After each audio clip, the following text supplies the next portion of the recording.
Thrive with me, Goodsell.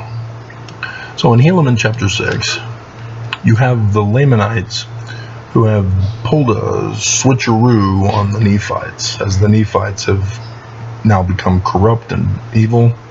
Lamanites are now righteous. So this is where we're getting Lamanites who are going to the capital city of Zarahemla, and they're calling the Nephites to repentance. I'm sure that's going to go well.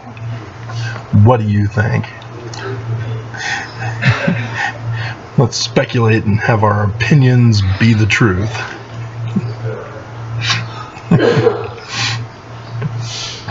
Yeah, well, Samuel the Lamanite is one such person later on. And they tried to murder him.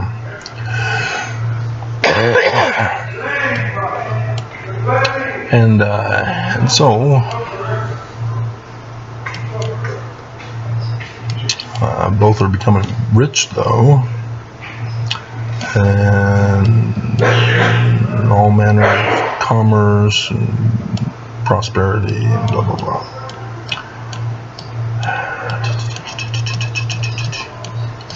I was hoping it would be in here, and I can't find it. But the Lamanites would go on to kick out the secret band of Gideon from their lands. They would have nothing to do with them. And I was hoping to find it in here.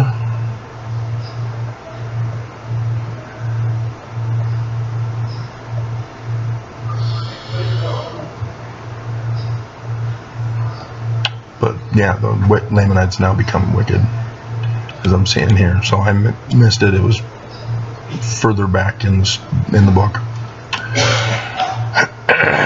And so, how have Mormons done here in Utah kicking out the wicked? Well, it's kind of difficult because the wicked people are the Mormons. The inverted pentagram, guys, on the keystone of the Salt Lake City doors. Temple doors. That's the symbol of wickedness that's given to us in the Book of Mormon so that we can identify them and expose them and kick them out of our land. Oops, it's us. Yeah. And so they were murdering, plundering, stealing.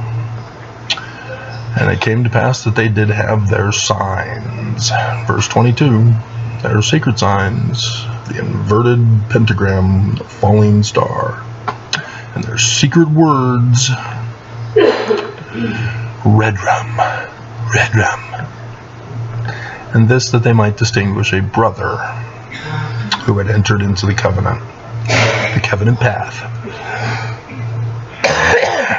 Do I need to go over the 5 covenants again with you guys? How they're loyalty oaths and have nothing to do with blessing us, endowing us with power. No, this is the power that the covenant paths are talking about. They're talking about covering up for each other's wickedness. That's what it's referring to. There is no power. It's might makes right. And so, yeah, they all protect each other. Somebody gets caught, the police officer lets them go. They go before the judge lets them go. The jury lets them go. That type of thing. And we see that here in Utah. And so, those who do not belong, or who belong but reveal, yeah, we then get punished. Not according to the laws of the land, according to their wickedness. So I've told you why all of this is happening to me. The church from the very beginning saw me as the enemy because I knew Joseph Smith was a translator. They made a troublemaker file for me, 36434, and they were persecuting me for all those years. And I recognized a conspiracy to do something to me as I was finding documents by my parents left on the table, left on the counters, and I knew that something was coming, something was up. So I didn't know how to file a lawsuit, never done it before. They don't teach you in high school. This is how you file a lawsuit against somebody. You got to go into law for that, I guess. And they expect you to pay for a lawyer. They don't expect you to do it yourself, because they purposely will keep you from winning your case. But I needed to do something, so I tried reporting it to the legal authorities. And I found the razor. I'm good to go. As soon as anybody is up there with a towel, I can shave and even shave and then wash my hair tonight. Hopefully. We'll see. Last night it was, nope, no towels, we're out. Sucks to be you. But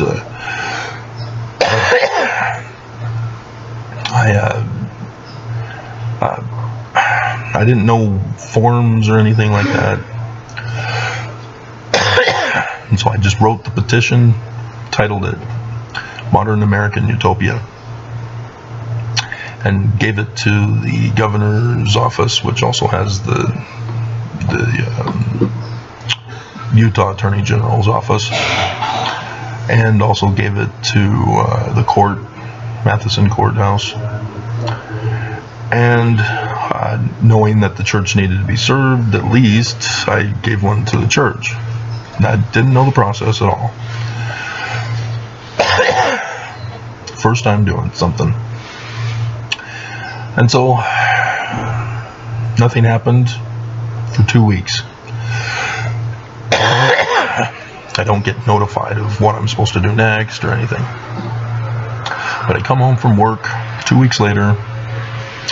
It was on a Thursday. I come home after work from working as a U.S. Postal Service worker.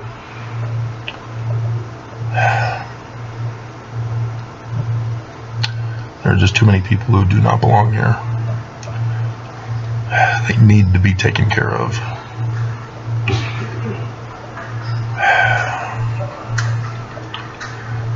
The guy I'm talking about, he's had skull brain surgery on the back portion.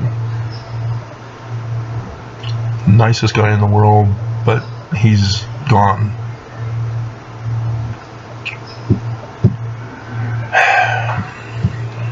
And psychologists know this is brain damage.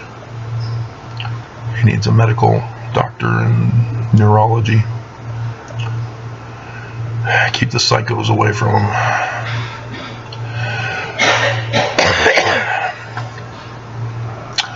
I pull up into my parking space and get out of the car, and whoosh, everybody converges.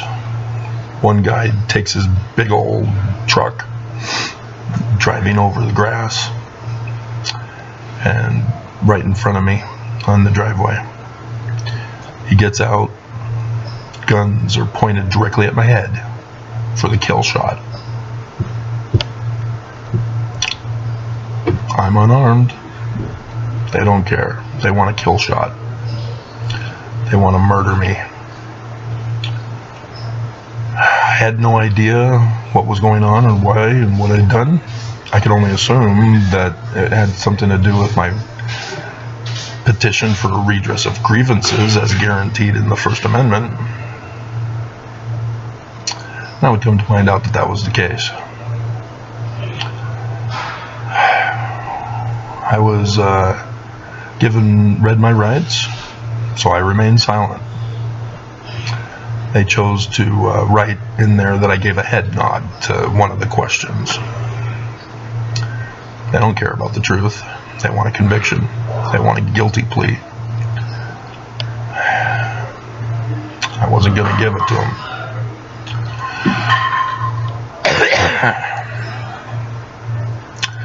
handcuffs were too tight, so I got bruising on the wrists. They stopped for dinner. Well, it was gas, but they got... And then get into the Salt Lake County Jail, whichever way it is, across the street. And put me in on a bench. Still had my sunglasses on. They didn't take them off. And so I'm looking into an enclosed office with glass. The young girl who's working in there is staring at me as if she knows me, and she's checking me out and smiling. And I'm like, okay, this is weird. I don't know you, or I don't remember you. If it was Rick's or a singles ward. But, or maybe she's just laughing at the report that they were creating off the top of their heads. Oh yeah, let's say he said death to Utah. Yeah. Oh yeah, let's say he had a gun. Yeah, MR-47 or whatever. And he had a machete. Yeah, put that in there too. But yeah, it seemed like forever that they were working on that document. Apparently what they were doing is they were trying to find a history of mental illness, because that's what my parents lied to them about. Oh yeah, he's gone to therapy before. No history. No. We saw our bishop. Our bishop was an ass. Helped her leave. But yeah, no. And so they couldn't pink slip me to the university because I had a history. The psycho unit at the University of Utah. And so instead, I had a long wait. And the reason for that is that they wanted to make sure that the period of time to hold me was such that it would end up being over the weekend, because this is Thursday afternoon.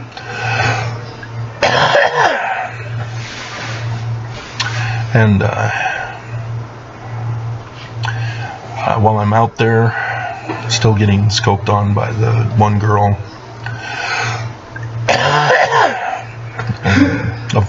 a nurse person comes out, tells me that I can refuse to speak, but they'll most likely put me in the drunk tank if I don't submit to his blood test. God damn. And so I submitted to his blood test and his measurements. And they then put me in the drunk tank. And I was in there forever. Every time, there is no bathrooms in there, by the way. It's a drunk tank. You're supposed to throw up, and then they collect the DNA to use against you in a court of law. So they were waiting for me to pee. And they have a camera in one upper corner, and the door they can peek through. And so when I needed to go to the bathroom, like hours later, because they were keeping me there forever,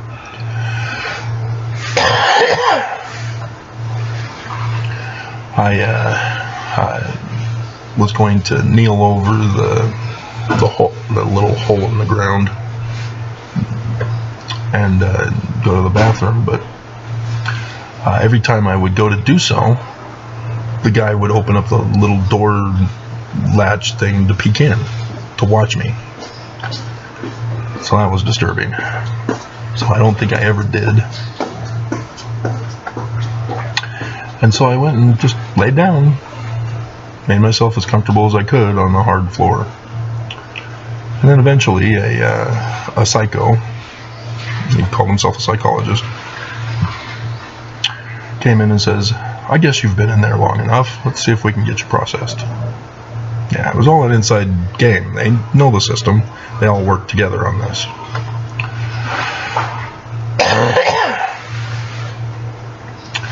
And pretty much they couldn't find a history for me.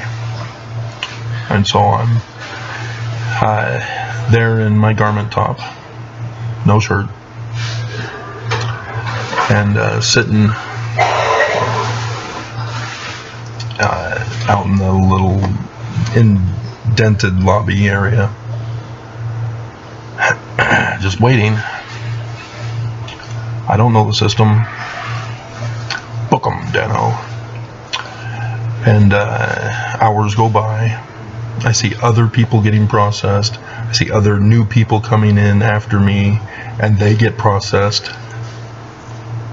I'm just sitting there. And then a female psycho comes to me and says, do you want to talk? And I don't know the dangers of psychos yet. I knew from my education being told that they're a fake science. I didn't know they were a danger to society. And I wanted to plead the fifth, and she's saying, oh, no. A client or doctor-patient confidentiality. Yeah, that's all BS. And she starts talking to me about weird stuff. They apparently read through my book. And she's talking about how we live in a democracy. Oops. So I corrected her. No, Constitution of the United States of America says we are supposed to live in a constitutional republic. And then she gets angry. Her countenance falls. She gets up. I'll be right back. And she sneaks past me, because we didn't have much room there where we were. And she goes to the head guard on duty, and I can see his countenance fall. And he looks over at me and he puts his hand on his gun. So he's ready to kill, to murder. See what happens when one person lies? Spreads the lie around so that nobody believes you.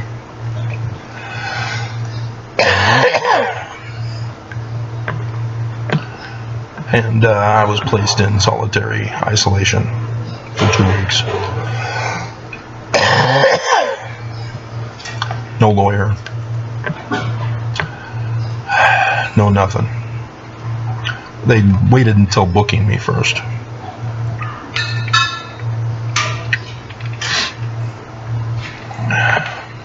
And so when I was booked, the lady behind the counter, a little girl behind the counter, was asking, did you publish a book? Yeah, I published lots of books. Stamp. Next.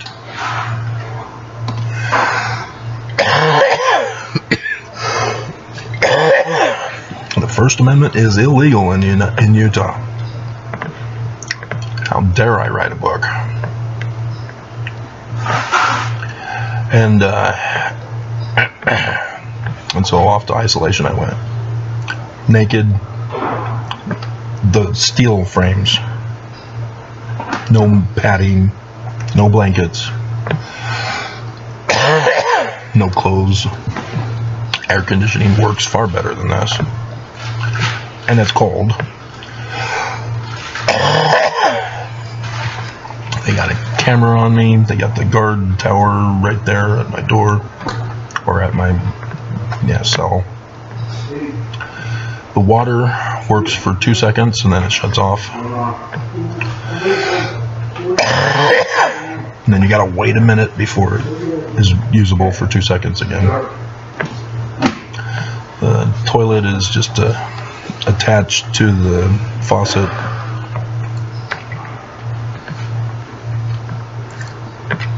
I was given spoiled food.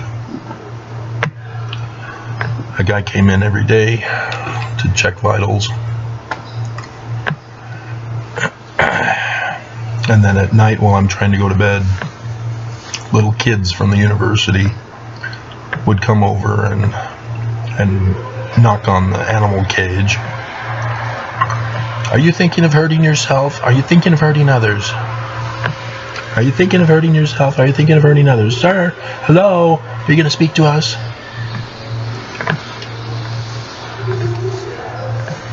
Want nothing to do with them. It was clear at that point the dangers of psychologists.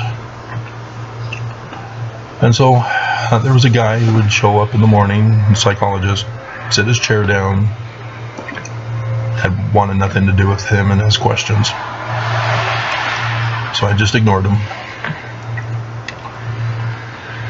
And then they replaced him with a woman. That was 2 weeks in. So I decided, I've got a toothache. So she got me put into Supermax, as it's called.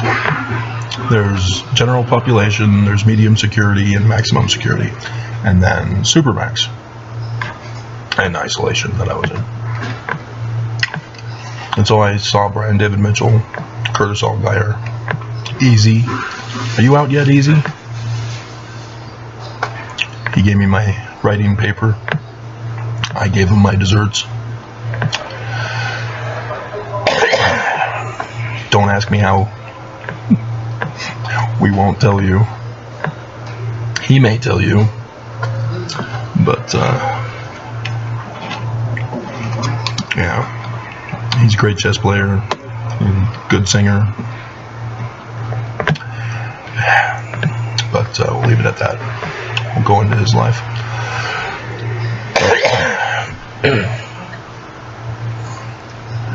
And his name's not Easy. That's just his name.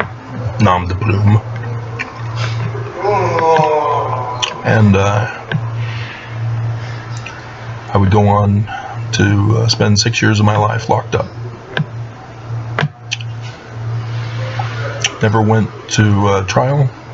Never got to a hearing where I would plead.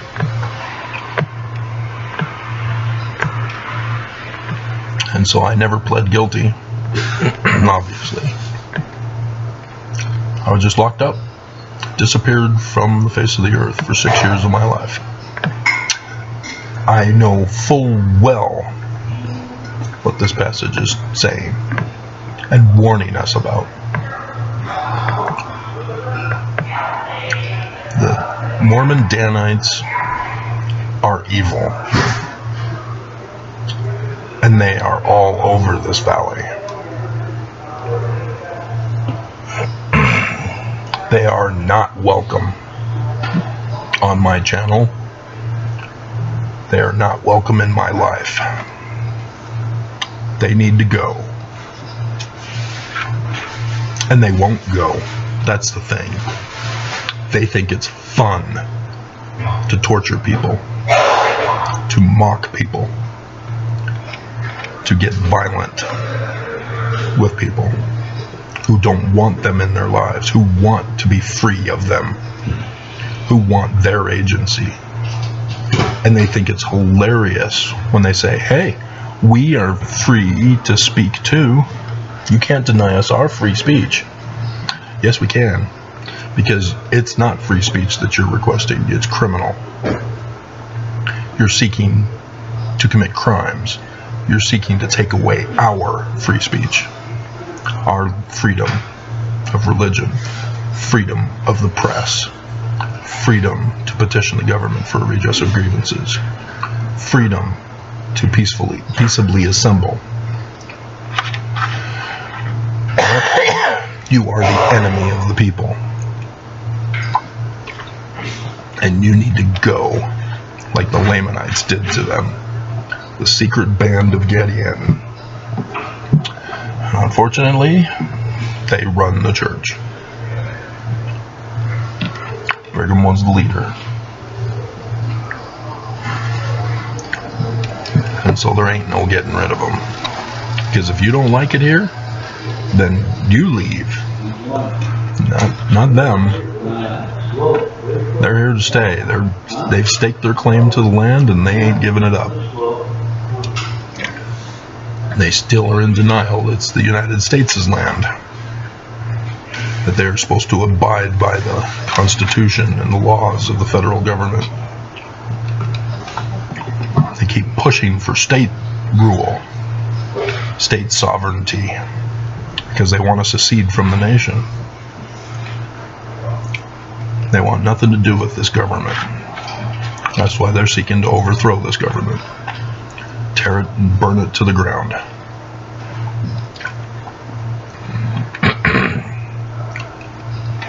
So I know all about this. The Book of Mormon is true.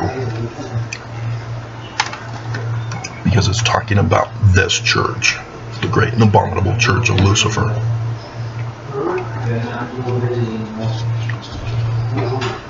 And they will not stop until they've conquered.